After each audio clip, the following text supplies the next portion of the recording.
Good morning all. My name is Shloka Santosh Kamte and we are students of grade 4 and our topic is Microsoft PowerPoint. Microsoft PowerPoint is a presentation software that comes as a part of Microsoft Office package. PowerPoint is widely used at schools and offices. A presentation created using PowerPoint consists of individual pages or slides. A slide can contain text, images, audio clips and videos.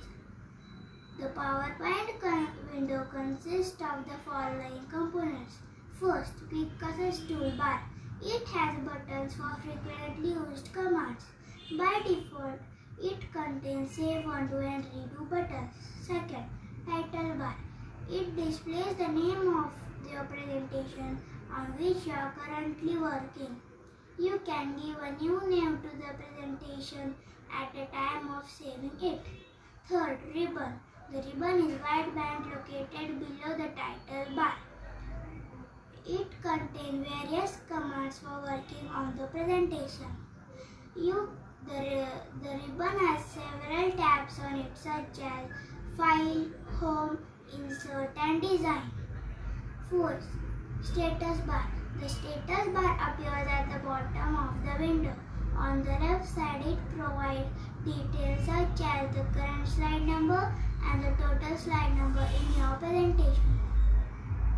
Good morning, my name is Nishchal. I have created a animation video on Microsoft PowerPoint.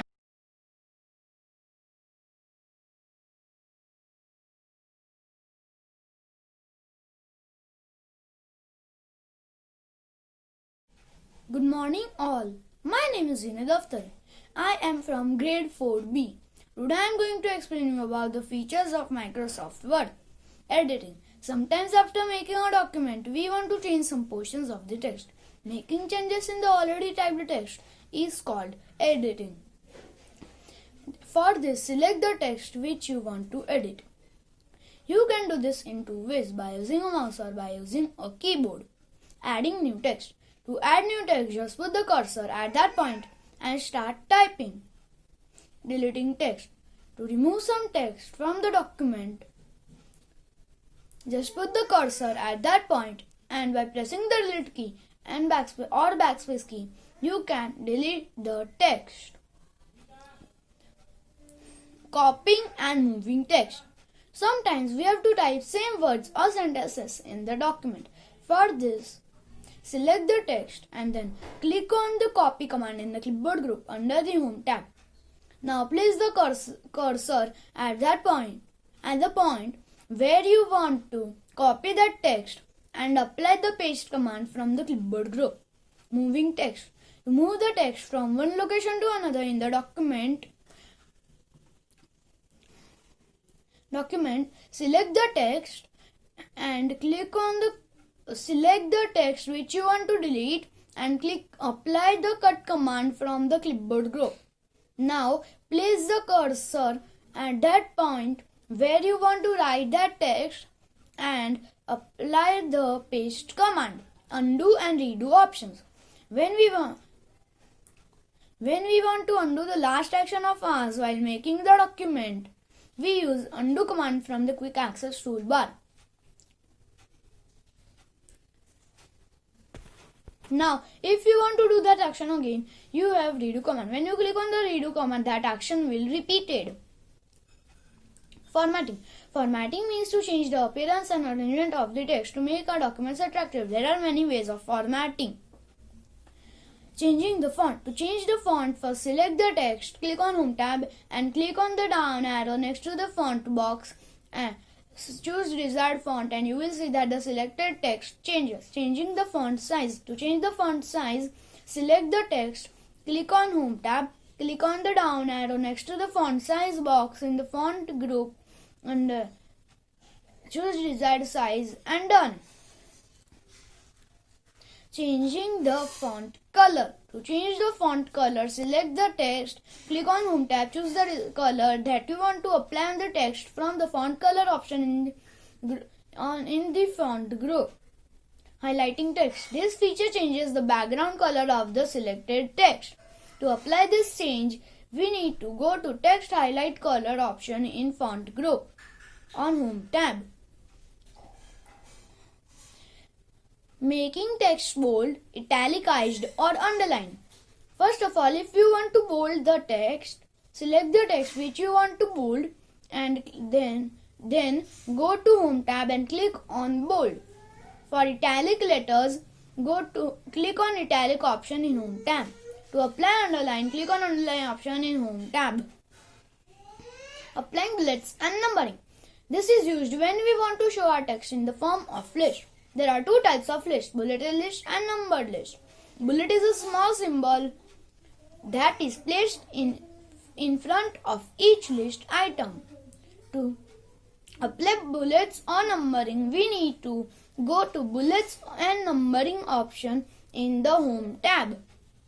From there you can choose different types of bullets which you like. Applying borders. To enhance the look of our documents, we can add borders around the page, paragraph or text.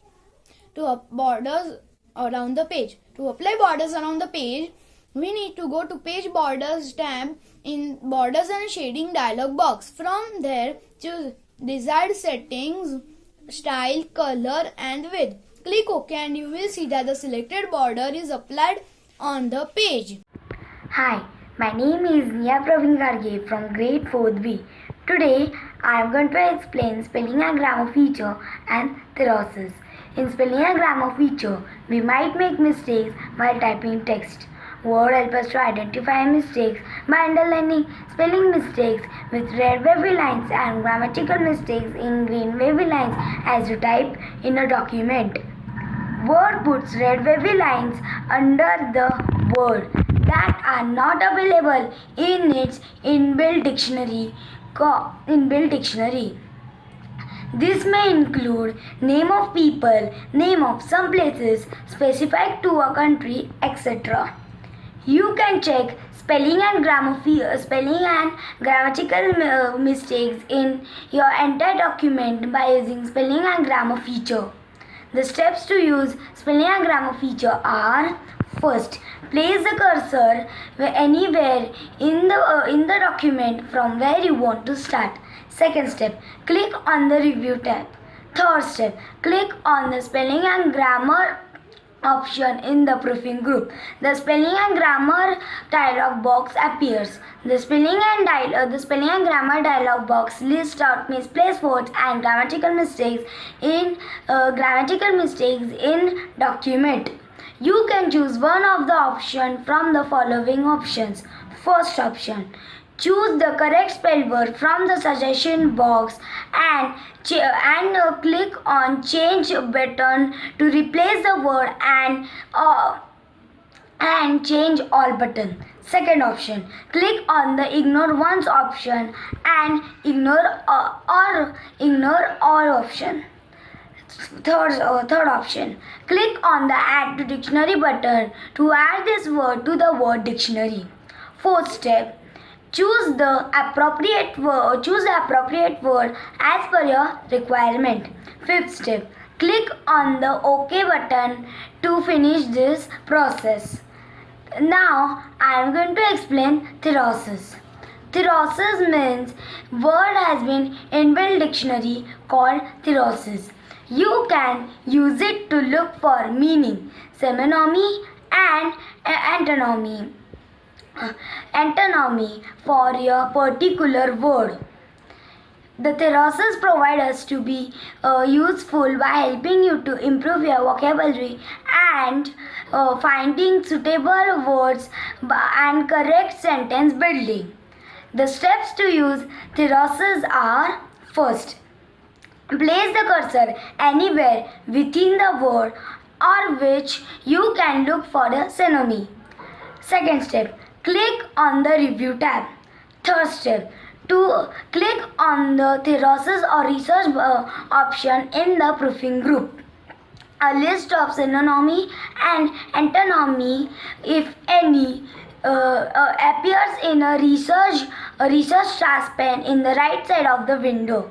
Fifth step, to use one of the word from the list, point to it and click on the down arrow and right click and click on the insert option. Thank you.